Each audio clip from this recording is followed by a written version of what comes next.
Hello viewers, welcome back to my channel Jayanthi Nagarajan's world. இன்றைக்கி நம்ம ஒரு கிளாசிக் ரெசிபி ஆவக்காய் ஊறுகாய் எப்படி பண்ணுறதுங்கிறத தான் பார்க்க போகிறோம்.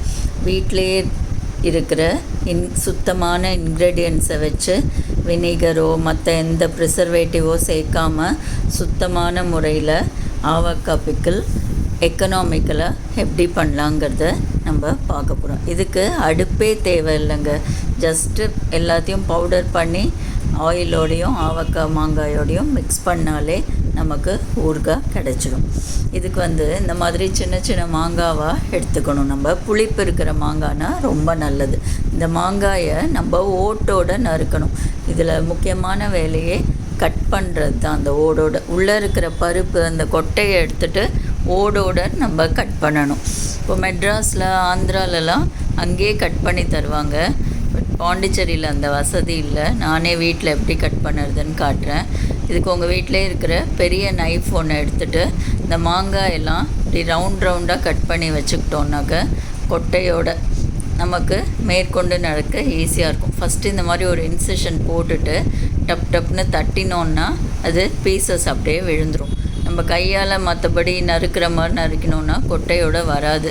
இந்த மாங்காய் இருக்கிற வரைக்கும் ஒரு இன்சிஷன் போட்டு அதுக்கப்புறம் அந்த சாப்பிங் போர்டில் ஒரு தட்டினோன்னா பீசஸ் அழகாக விழுந்துடும். நமக்கு எந்த சைஸ் வேணுமோ சின்னதாக போட்டுக்கலாம். இதில் டிரான்ஸ்பரண்ட்டாக ஒரு ட்ரேசிங் பேப்பர் மாதிரி ஒரு ஷீட் இருக்கும். எல்லா பீஸ்லேயும் இருக்கும்னு சொல்ல முடியாது. சிலதில் நமக்கு வெளிப்படையாக தெரியும். அதை நம்ம இந்த மாதிரி எடுத்து விட்டுடலாம்.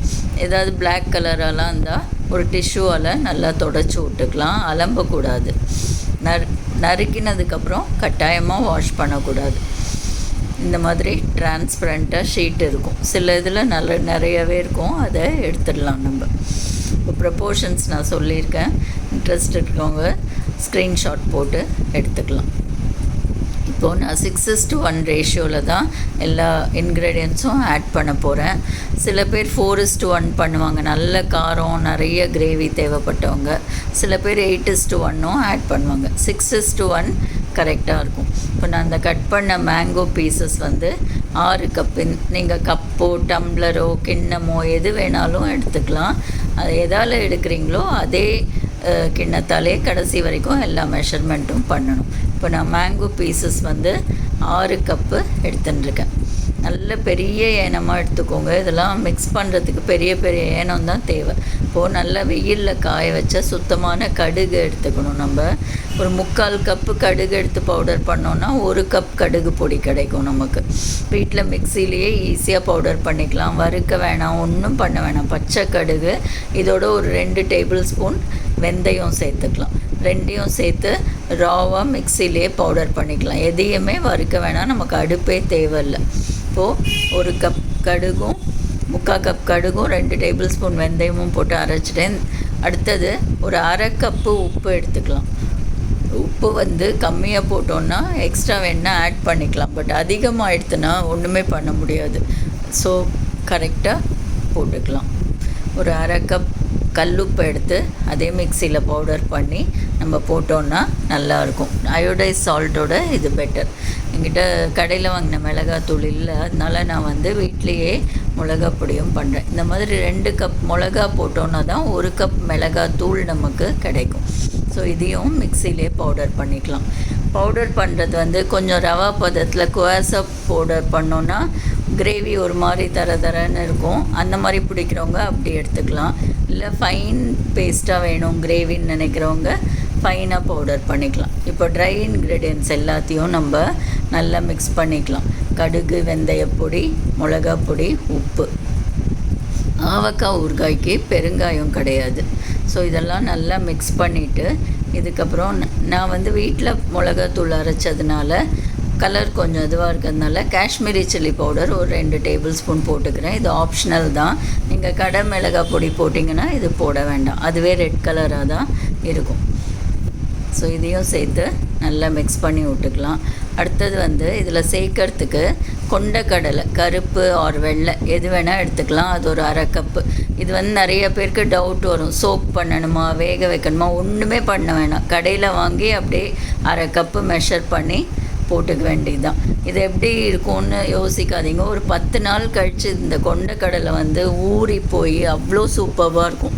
நம்ம ஊற வைக்க வேணாம், வேக வைக்க வேணாம், எதுவுமே பண்ண வேண்டாம். அப்படியே ரா கொண்டக்கடலை. அது மாதிரி வெந்தயமும் ஒரு கைப்பிடி அளவுக்கு போட்டுக்கலாம். இதெல்லாம் ஊற ஊற ரொம்ப நல்லாயிருக்கும். ஆயில் வந்து 1.5 கப் போட்டிருக்கேன்னா 1.5னா 1.25 to 1.5 இருந்தால் சரியாக இருக்கும். ஆயில் நிறையா போட்டால் ஊறுகாய்க்கெலாம் யூஸ்வலாக ஆயில் நிறைய வேணும். அந்த உப்பு காரத்தை பேலன்ஸ் பண்ணுறதுக்கு நல்லெண்ணெய் சேர்த்தோன்னா நம்ம வயிற்றுக்கு எந்த பிரச்சனையும் பண்ணாது. இப்போது எப்படி மிக்ஸ் பண்ணுறதுன்னு பார்த்துக்கலாம். நான் ஒரு லேயர் வந்து மாங்காய் பீசஸ் கொஞ்சோண்டு ஆயில் க்ரீஸ் பண்ணிவிட்டு எந்த எண்ணத்தில் எடுக்கிறோமோ அதில் ஒரு லேயர் மாங்காய் பீசஸ் நம்ம ட்ரையாக இன்க்ரீடியன்ட்ஸ் மிக்ஸ் பண்ணி வச்சுருக்கோம் இல்லையா, அது வந்து ஒரு லேயர் போட்டுக்கலாம். அதுக்கப்புறம் கொஞ்சம் நல்லெண்ணெய் ஊற்றிட்டு இதை நம்ம மிக்ஸ் பண்ணிக்கலாம். இப்படி தான் பண்ணணும்னு சட்டம் கிடையாது. கொஞ்சம் கொஞ்சமாக மிக்ஸ் பண்ணுறது ஈஸியாக இருக்கும். எல்லா பீசஸ்லேயும் மசாலா படும். அதனால நான் லேயராக போட்டு மிக்ஸ் பண்ணுறேன். இப்போ நீங்கள் ஒரு பெரிய தாம்பாளத்தில் போட்டு எல்லாத்தையும் ஒன்றா சேர்த்து கூட மிக்ஸ் பண்ணலாம். இப்போ அடுத்த லேயர் மாங்காய் பீசஸ், இந்த ட்ரை மசாலா பவுடர். இப்போ நீங்கள் கார்லிக் உங்களுக்கு பிடிக்கும்னு வச்சுக்கோங்க, 1/2 கப் கார்லிக்கை உரித்து இந்த ட்ரை இன்க்ரீடியன்ஸோடு நீங்கள் சேர்த்துக்கலாம். அதுவும் ரொம்ப சூப்பராக இருக்கும். நான் இப்போ கார்லிக் இல்லாமல் தான் பண்ணுறேன். வேணும்னா இந்த பேஸ் அவக்காய் வச்சுட்டு கார்லிக் அப்பப்போ கூட நம்ம தட்டி போட்டு சேர்த்துக்கலாம். இப்போ இதையும் நல்லா செகண்ட் லேயரும் நல்லா மிக்ஸ் பண்ணி விட்டுட்டேன். கொஞ்சம் கொஞ்சமாக மிக்ஸ் பண்ணுறது கொஞ்சம் ஈஸியாக இருக்கும். இப்போ 3rd லேயர் போடுறோம். நம்ம திருப்பி அதே மாதிரி ட்ரை பவுடர்ஸ் ஆட் பண்ணிக்கிறோம். கார்லிக்கை தனியாக உரித்து வச்சுட்டு ஒரு கைப்பிடி போட்டு கூட நீங்கள் மிக்ஸ் பண்ணிக்கலாம். இதே மாதிரி தான். அடுத்தது எண்ணெய் கொஞ்சம் ஊற்றி நம்ம இந்த லேயரையும் மிக்ஸ் பண்ணி விட்டுக்கலாம். இப்படி பண்ணுறதுனால எல்லா பீஸ்லேயும் ஆயில் மசாலா எல்லாம் நல்லா ஒட்டிக்கும் நமக்கு. இப்போது கடைசியாக மீதி இருக்கிற பீஸ் போட்டுக்கலாம். இதுக்கு மெயினாக பெரிய ஏனமாக எடுத்துக்கணும். நம்ம கொஞ்சம் இடம் இருந்தாலும் பரவாயில்ல, பட் சின்னதாக போயிட்டு திருப்பி எல்லாத்தையும் மாற்றணுன்னா வேலை ரொம்ப அதிகமாகிடும். இப்போ மீதி இருக்கிற எல்லா ட்ரை பவுடர்ஸையும் நம்ம இதோட சேர்த்துக்கலாம். மீதி இருக்கிற ஆயிலையும் இதோட சேர்த்துக்கலாம். இப்போ நான் வந்து 1 கப் தான் சேர்த்துருக்கேன். டோட்டலாக 1.5 கப் சொல்லியிருக்கேன் இல்லையா, அது மீதி இருக்கிற 1/4 to 1/2 கப்பை கொஞ்சம் கலந்து பார்த்துட்டு சேர்த்துக்கலாம். இப்போ ட்ரையாக இருக்குது, எண்ணெய் பத்தாத மாதிரி இருக்குது, ஒரு 1/4 கப் எடுத்துக்கிறேன். நான் டோட்டலாக நான் வந்து இந்த 10 மாங்காய்க்கு 6 கப் மாங்காய்க்கு 1.25 கப், அதாவது 700 grams ஆயில் எடுத்துட்டுருப்பேன். 500 1/2 கிலோ to 3/4 கிலோவுக்கு நடுவில் இருக்கிற அளவுக்கு நல்லெண்ணெய் எடுத்துகிட்ருப்பேன். அவ்வளோதான் ஃப்ரெண்ட்ஸ். இதை நம்ம மூடி வச்சிடலாம். மறுநாள் காலையில் திறந்து பார்த்தோன்னா நம்ம ஊற்றின எண்ணெயெல்லாம் மேலே வந்திருக்கோம். அதோட மாங்காய் உப்பில் ஊறுறதுனால அந்த தண்ணியும் சேர்த்து இந்த மாதிரி தண்ணியாக எண்ணெய் வந்து மேலே மிதக்கணும். அப்படி எண்ணெய் மேலே மிதந்தால் தான் ஊறுகாய் கெட்டு போகாமல் இருக்கும். டேஸ்ட்டும் ரொம்ப நல்லாயிருக்கும். நீங்கள் இவ்வளோ உப்பா, இவ்வளோ மிளகாயா, இவ்வளோ எண்ணெயான்னு யோசிக்க வேணாம். நம்ம எல்லாத்தையும் ஒரே நாள் சாப்பிட போகிறதில்ல. ஒரு நாளைக்கு ஒரு பீஸ் தான் சாப்பிட போகிறோம். நீங்கள் ஃபோர்க்கால் எடுத்திங்கன்னா அந்த ஆயில் கூட அந்த ஊறுகாயிலே தங்கிடும். ஸோ இந்த மாதிரி நல்லா அப்போ அவ்வளோ ஆயிலியாக இருந்ததில்லை. இப்போ மிக்ஸ் பண்ண அப்புறம் பாருங்கள் ஆயில் வந்து கரெக்டாக இருக்கிற மாதிரி இருக்குது. இதை வந்து நல்லா மாங்காய் துண்டத்தெல்லாம் நல்லா அழுத்தி விட்டுட்டு நம்ம மூடி வைக்கணும். டெய்லி ஒரு தடவை கலந்து விட்டோன்னா நல்லது, ஒரு 4-5 நாளைக்கு. இப்போது செகண்ட் டேவும் நம்ம கலந்து விட்டாச்சு. 3ஆவது நாள் பார்த்திங்கன்னா அவ்வளோ எண்ணெய் நிற்கல பாருங்கள், எல்லாம் அப்சார்ப் ஆகிடுது. ஆனால் மாங்காய் பீசஸ்லாம் நல்லா ஃபர்மாக இருக்குது, கலர் நல்லா இம்ப்ரூவ் ஆகிருக்கு, நல்ல வாசனை, திறந்த உடனே செம்ம வாசனையாக இருக்குது அந்த வெந்தயம் கடுகு பொடியோட வாசனை. ஸோ 3rd டேவும் நல்லா கலந்து விட்டுட்டு மூடி வச்சிடலாம். கலந்தப்புறம் இப்படி தான் இருக்குது பாருங்கள். அடுத்தது இந்த 3rd டே போது இன்னொரு வேலை செய்யணும். நீங்கள் ஃபஸ்ட்டு டே சாப்பிட்டு பார்த்தோன்னா உப்பு ஜாஸ்தியாக காரம் ஜாஸ்தியாக இருக்கும்.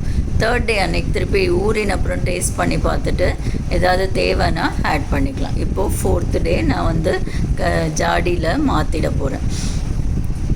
4th டே எப்படி திருப்பி ஆயில் மேலே தேங்கி நல்லா ஊறி நல்லா இருக்குது பாருங்கள். நான் இதை ட்ரான்ஸ்ஃபர் பண்ணணுன்னு இந்த மாதிரி குழிக்கரண்டி எடுத்துட்டுருக்கேன்.